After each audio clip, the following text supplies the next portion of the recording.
guys म चाहिँ मासु बनाउँदैछु होइन यहाँ हेर्न सक्नुहुन्छ हाम्रो सनिदा खाना पनि यो खालको खाइदिएको कि यहाँ देखाइदिन नि उता दादालाई देखा पहिला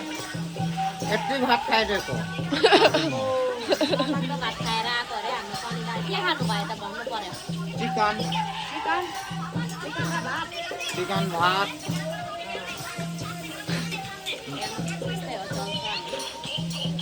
चिकन र भात खाएर आएको अरे बुढी घाटेको छैन के गरौँ होला साथीहरू के गरौँ होला साथीहरू भन्नु पर्यो भोलि चाहिँ घाटेको छैन साथीहरू भोलि पनि त गरिहाल्छु लु भयो म यहाँदेखि चाहिँ बेसी बोल्नु सक्दैन ल नमस्ते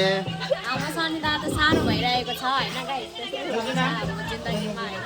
यस्तै हो म चाहिँ पकाउँदैछु मजाले हेर्न सक्नुहुन्छ मासु फ्राई गर्दैछु म चाहिँ होइन टक्कै मसलाहरू चाहिँ एकदम रेडी छ मैले काटकुट गरेर राखेको होइन गाइस अब टक्का चर्च गरेर भुट्नु पर्ने छ हुन्छ होइन गाइस बाई बाई यति नै हो आजको भिडियो